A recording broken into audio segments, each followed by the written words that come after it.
नमस्ते, आपका स्वागत है पीएस एकेडमी बिडवाल में। हमें ये क्वेश्चन पंकज जी राठौर के द्वारा पूछा गया है और उन्होंने कहा है कि साजली नाम की एक लड़की है जो 44 सेंटीमीटर वाली एक तार लेती है। मान लिया जाए फॉर एग्ज़ाम्पल हमारे पास ये तार है, इसकी जो लंबाई है वह 44 सेंटीमीटर है। इसको फिर क्या करता है कि इसको इस प्रकार से करके एक वृत्त की आकृति दे देता है। तो यहाँ पर यदि हम गौर करते हैं तो ये वाली जो हिस्सा एक वृत्त की आकृति में इस तार के द्वारा जा रहा है, तो ये वाला हिस्सा आपका वृत्त की परिधि कहलाएगा। और वृत्त की परिधि कहलाएगा तो ये वृत्त की परिधि जो टोटल है उसने इस क्वेश्चन में बताया है कि यह 44 सेंटीमीटर है। तो इसके आधार पर हम यहाँ पर ले सकते हैं कि हमारे पास जो 44 सेंटीमीटर है वह वृत्त की परिधि है, और वृत्त की परिधि जो होती है उस वृत्त की परिधि का सूत्र होता है 2πr।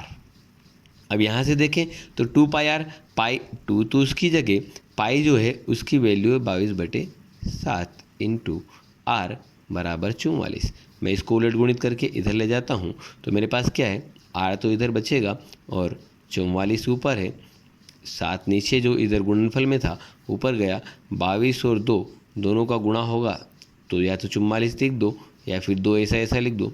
22 से कम 22, 22 दूना 44, 2 एकम 2, 2 एकम 2। तो जो r है उसकी r की वैल्यू आपके पास कितनी आ जाती है, 7। अब ये तो आ गया आपके पास r की वैल्यू। उसके बाद आपसे क्या पूछा गया है, आपसे यहाँ पर पूछा गया उस वृत्त की त्रिज्या ज्ञात कीजिए, हमने ज्ञात कर दी।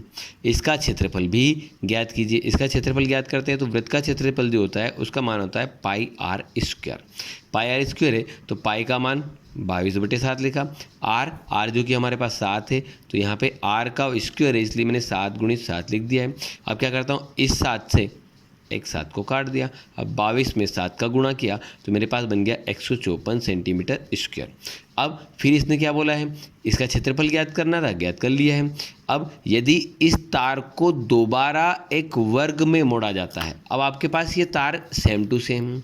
अब इससे आपको ये न रखते हुए इसको इस कंडीशन में फोल्ड करना है कि यह वर्ग बन जाए। और वर्ग की प्रॉपर्टी आप लोगों ने पहले पढ़ी ही है। सॉरी, मेरे से बन नहीं पा रहा है, मैं थोड़ा सा इसको एडजस्ट करता हूँ।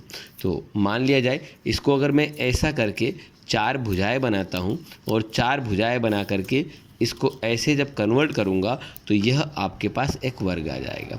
और वर्ग की प्रॉपर्टी क्या होती है कि उसकी सभी भुजाएं आपस में बराबर बराबर होती है। जब ये ऐसी सभी भुजाएं आपस में बराबर हो जाएगी तो हमारे पास इसकी जो बाहर की परिमाप रहेगा वही उसका लंबाई रहेगी। तो आपके पास वर्ग के जो लंबाई है या परिमाप जो है वह भी आपके पास कितना है, 44 सेंटीमीटर है। और वर्ग के परिमाप के लिए क्या होता है, 4 गुणित भुजा, और 4 गुणित भुजा, और यहाँ पर आपके पास कितना चला आ रहा है, 44 आ रहा है। अब इसी को यदि हम आगे बढ़ाते हैं तो हमारे पास यहाँ पर क्या बनेगा, 4 गुणित भुजा 44 हो गया। अब 4 को मैं इसके यहाँ पर सीधे इससे क्या कर देता हूँ, 4 से काट देता हूँ।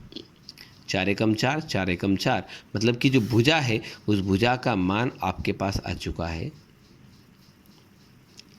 11 सेंटीमीटर। फिर आगे देखें तो इसने क्या बोला, मोड़ करके एक वर्ग बना दिया, वर्ग में मोड़ा जाता है तो इसकी प्रत्येक भुजा की लंबाई क्या होगी यह हमें पूछा है। तो इसकी प्रत्येक भुजा की लंबाई हो जाती है 11 सेंटीमीटर। अब इसके बाद इस प्रश्न को थोड़ा सा और घुमाया गया है। इस प्रश्न में यह पूछा गया है कि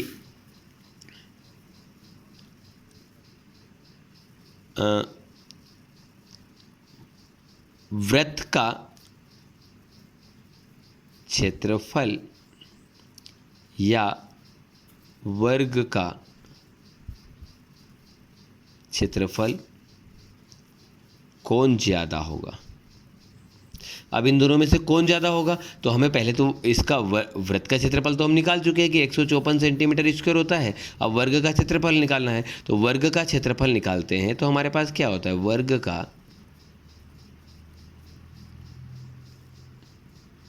क्षेत्रफल बराबर भुजा का स्क्वायर होता है।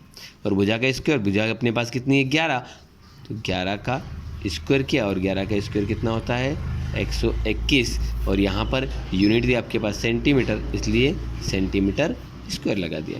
ये देखो आपके पास वृत्त का जो क्षेत्रफल है, उस वृत्त को क्षेत्रफल को आपने निकाला था 154 और वर्ग का जो क्षेत्रफल आया 121। तो आप यहाँ पर बोल सकते हो कि वृत्त का क्षेत्रफल ज़्यादा है वर्ग के क्षेत्रफल से।